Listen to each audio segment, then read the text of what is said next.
Tollywood man of masses NTR fans కు ఇదొక special update.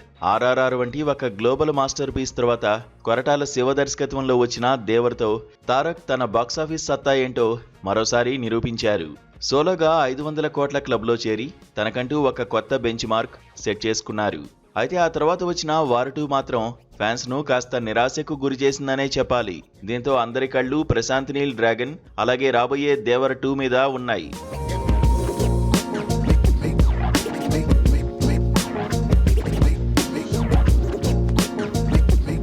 నిజానికి వార్ 2 సినిమాపై ట్రేడ్ వర్గాల్లో భారీ అంచనాలు ఉండేవి. హృతిక్ రోషన్ ఎన్టీఆర్ కాంబినేషన్ అంటే ఒక రేంజ్ యాక్షన్ ఫీస్ట్ ఉంటుందని అందరూ భావించారు. సినిమాలో యాక్షన్ పార్ట్ అదరగొట్టినా కథలో బలం లేకపోవడం వల్ల విమర్శకుల నుంచి ప్రతికూల స్పందన ఎదురైంది.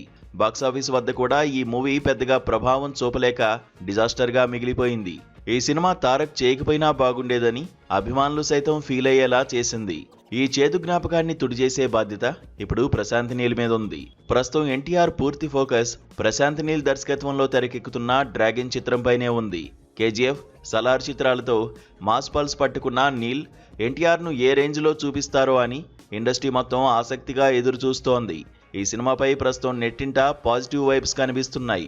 షెడ్యూల్ ప్రకారం ఈ చిత్రం జూన్ నెలలో విడుదల కావాల్సి ఉంది. కాకపోతే కొన్ని సాంకేతిక కారణాల వల్ల షూటింగ్ కాస్త ఆలస్యమవుతోంది. సమాచారం ప్రకారం ఈ చిత్రం ఈ ఏడాది చివరిలో కానీ లేదా వచ్చే ఏడాది సమ్మర్ కానుకగా కానీ థియేటర్లలోకి వచ్చే అవకాశం ఉంది.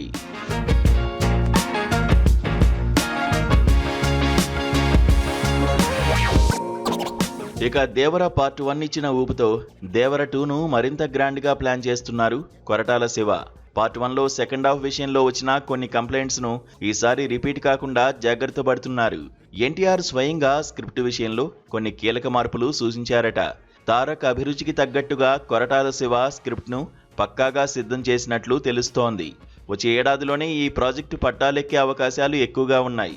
ప్రశాంత్ నీల్ డ్రాగన్ సాధించే విజయం ఖచ్చితంగా దేవర్ 2కు ఒక భారీ ప్లస్ పాయింట్ అవుతుంది. వరుస పెట్టి క్రేజీ ప్రాజెక్టులతో తారక్ బాక్సాఫీస్ దగ్గర ఎలాంటి విధ్వంసం సృష్టిస్తారో చూడాలి.